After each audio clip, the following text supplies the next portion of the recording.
दीपावली के अगले दिन गोवर्धन पूजा की जाती है।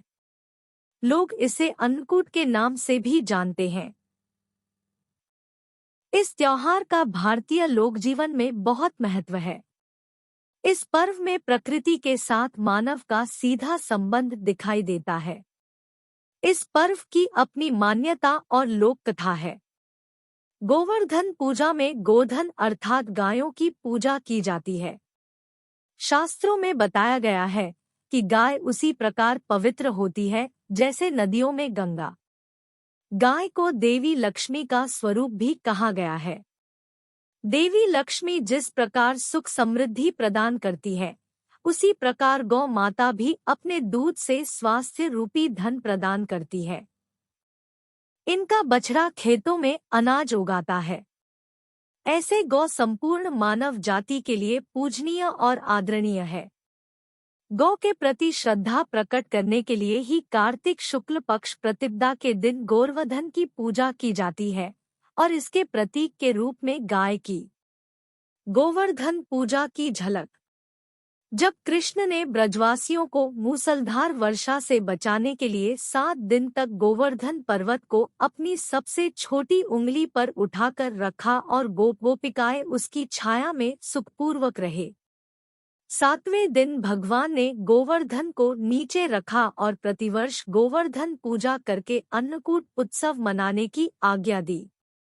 तभी से यह उत्सव अन्नकूट के नाम से मनाया जाने लगा। गोवर्धन पूजा के संबंध में एक लोकगाथा प्रचलित है। कथा यह है कि देवराज इंद्र को अभिमान हो गया था। इंद्र का अभिमान चूर करने हेतु भगवान श्री कृष्ण, जो स्वयं लीलाधारी श्री हरि विष्णु के अवतार है, ने एक लीला रची। प्रभु की इस लीला में यूं हुआ कि एक दिन उन्होंने देखा कि सभी ब्रजवासी उत्तम पकवान बना रहे हैं और किसी पूजा की तैयारी में जुटे। श्री कृष्ण ने बड़े भोलेपन से मैया यशोदा से प्रश्न किया, मैया, ये आप लोग किनकी पूजा की तैयारी कर रहे हैं? कृष्ण की बातें सुनकर मैया बोली, लल्ला, हम देवराज इंद्र की पूजा के लिए अन्नकूट की तैयारी कर रहे हैं। मैया के ऐसा कहने पर श्री कृष्ण बोले, मैया, हम इंद्र की पूजा क्यों करते हैं? मैया ने कहा, वह वर्षा करते हैं जिससे अन्न की उपज होती है, उनसे हमारी गायों को चारा मिलता है। भगवान श्री कृष्ण बोले, हमें तो गोवर्धन पर्वत की पूजा करनी चाहिए क्योंकि हमारी गाय वहीं चरती है। इस दृष्टि से गोवर्धन पर्वत ही पूजनीय है और इंद्र तो कभी दर्शन भी नहीं देते, व पूजा न करने पर क्रोधित भी होते हैं। अतः ऐसे अहंकारी की पूजा नहीं करनी चाहिए। लीलाधारी की लीला और माया से सभी ने इंद्र के स्थान पर गोवर्धन पर्वत की पूजा की। देवराज इंद्र ने इसे अपना अपमान समझा और मूसलाधार वर्षा आरंभ कर दी।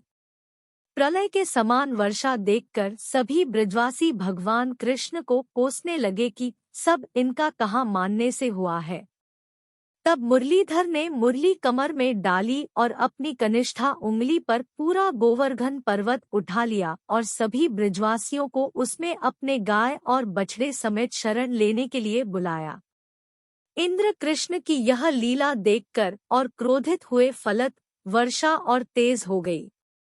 इंद्र का मान मर्दन के लिए तब श्री कृष्ण ने सुदर्शन चक्र से कहा कि आप पर्वत के ऊपर रहकर वर्षा की गति को नियंत्रित करें, और शेषनाग से कहा आप मेड़ बनाकर पानी को पर्वत की ओर आने से रोकें। इंद्र निरंतर 7 दिन तक मूसलाधार वर्षा करते रहे। तब उन्हें लगा कि उनका सामना करने वाला कोई आम मनुष्य नहीं हो सकता। अतः वे ब्रह्मा जी के पास पहुँचे और सब वृतांत कह सुनाया। ब्रह्मा जी ने इंद्र से कहा कि आप जिस कृष्ण की बात कर रहे हैं, वह भगवान विष्णु के साक्षात अंश है और पूर्ण पुरुषोत्तम नारायण है। ब्रह्मा जी के मुख से यह सुनकर इंद्र अत्यंत लज्जित हुए और श्री कृष्ण से कहा कि प्रभु, मैं आपको पहचान न सका, इसलिए अहंकारवश भूल कर बैठा। आप दयालु हैं और कृपालु भी, इसलिए मेरी भूल क्षमा करें। इसके पश्चात देवराज इंद्र ने मुरलीधर की पूजा कर उन्हें भोग लगाया। इस पौराणिक घटना के बाद से ही गोवर्धन पूजा की जाने लगी। ब्रजवासी इस दिन गोवर्धन पर्वत की पूजा करते हैं। गाय बैल को इस दिन स्नान कराकर उन्हें रंग लगाया जाता है व उनके गले में नई रस्सी डाली जाती है। गाय और बैलों को गुड़ और चावल मिलाकर खिलाया जाता है। गोवर्धन पूजा की विधि। इस दिन प्रातः काल शरीर पर तेल मलकर स्नान करने का प्राचीन परंपरा है। इस दिन आप सवेरे समय पर उठकर पूजन सामग्री के साथ में आप पूजा स्थल पर बैठ जाइए और अपने कुल देवी का ध्यान करिए। पूजा के लिए गाय के गोबर से गोवर्धन पर्वत पूरी श्रद्धा भाव से बनाएं। इसे लेटे हुए पुरुष की आकृति में बनाया जाता है। प्रतीक रूप से गोवर्धन रूप में आप बनाकर फूल, पत्ती, टहनियों एवं गाय की आकृतियों से सजाया जाता है। गोवर्धन की आकृति बनाकर उनके मध्य में भगवान श्री कृष्ण की मूर्ति रखी जाती है। नाभि के स्थान पर एक कटोरी जितना गड्ढा बना लिया जाता है और वहां एक कटोरी व मिट्टी का दीपक रखा जाता है। फिर इसमें दूध, दही, गंगाजल, मधु और बतासे इत्यादि डालकर पूजा की जाती है और फिर इसे प्रसाद के रूप में बांटा जाता है। गोवर्धन पूजा के दौरान एक मंत्र का जाप करना चाहिए। कुछ स्थानों पर गोवर्धन पूजा के साथ ही गायों को स्नान कराने की, उन्हें सिंदूर इत्यादि पुष्प मालाओं से सजाए जाने की परंपरा भी है। इस दिन गाय का पूजन भी किया जाता है, तो यदि आप गाय को स्नान कराकर उसे सजा सकते हैं या उसका श्रृंगार कर सकते हैं तो कोशिश करिए कि गाय का श्रृंगार करें और उसके सिंग पर घी लगाए गुड़ खिलाएं। गाय की पूजा के बाद में एक मंत्र का उच्चारण किया जाता है जिससे लक्ष्मी जी प्रसन्न होती है और आपके घर में कभी धन की कमी नहीं रहती है। फल, मिठाई इत्यादि आप पूजा के दौरान गोवर्धन में अर्पित करिए। गन्ना चढ़ाई है और एक कटोरी दही नाभि स्थान में डालकर झरनी में से छिड़कते हैं।